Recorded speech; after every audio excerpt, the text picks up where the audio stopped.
Hi everyone, welcome back to Miss Roni Reads.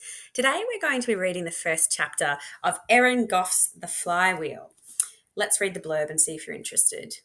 17-year-old Delilah's crazy life is about to get crazier. Ever since her father took off overseas, she's been struggling to run the family's cafe without him and survive high school. But after a misjudged crush on one of the cool girls, Dell has become the school punchline. With all that's on her plate, she barely has time for her favourite distraction, spying on the beautiful Rosa who dances flamenco at the tapas bar across the road. All this leaves Dell grappling with some seriously curly questions. Is it okay to break the law to help a friend? How can a girl tell another girl she likes her without it ending in humiliation and heartbreak? And the big one, is it ever truly possible to dance in public without falling over? Let's start reading.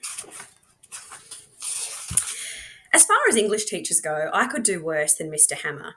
He's a smart guy with a good haircut and an admirable passion for punctuation. He's taught me since the start of high school, and I only have two misgivings: his views on the semicolon and the fact that he ruined my life. To be fair, when he paired me with Georgina Trump for a class project, ruining my life probably wasn't his intention. Class harmony is Mr. Hammer's big thing, and I understand that bridging the gap between those in the class who carry pink clutch purses and those who don't is a legitimate part of that. It was in a similar spirit of goodwill that I decided to make an effort with Georgina.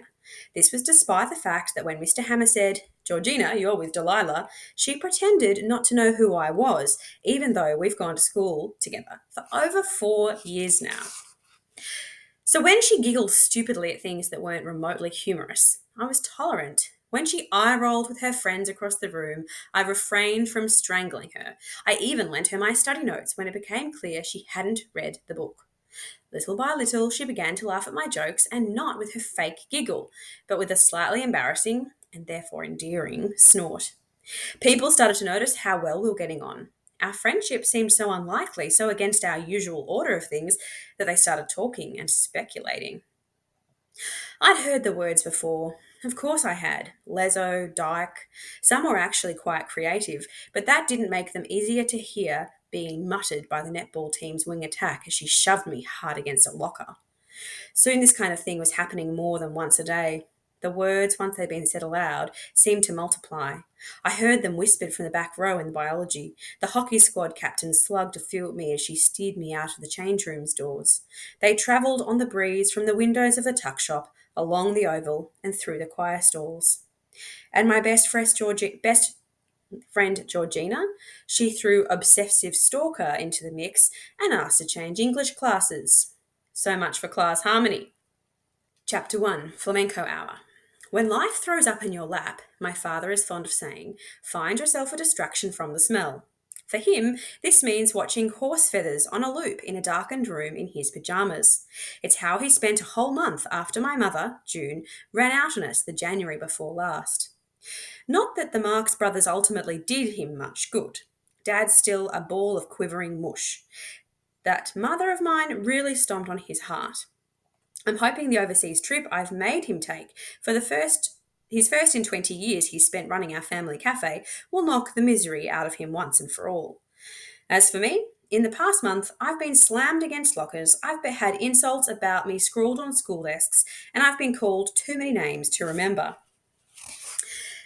But with the flywheel to run, a recuperative holiday is out of the question, and some 30s slapstick flick isn't going to cut it.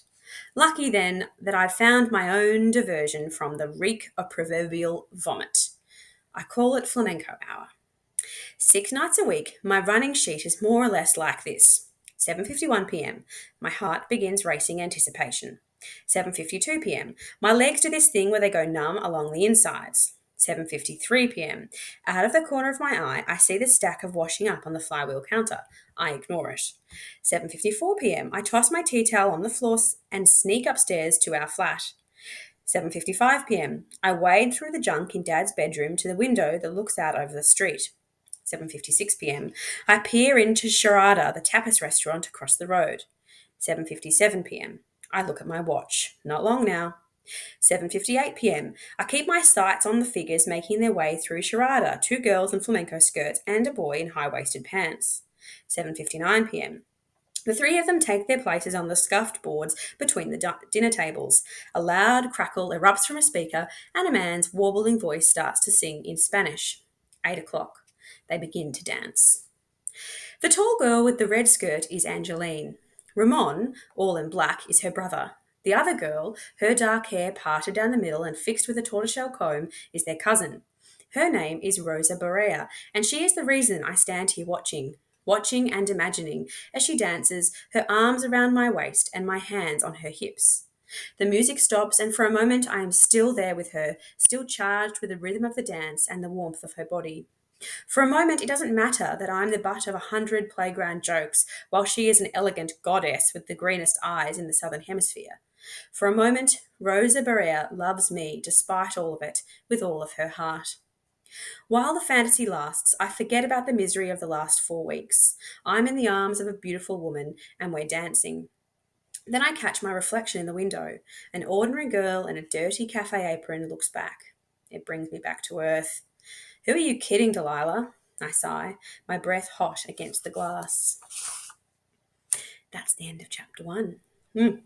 If you are interested in reading the rest of the Flywheel, please borrow a copy from our school library and then chat to me about it. I would love to hear your thoughts.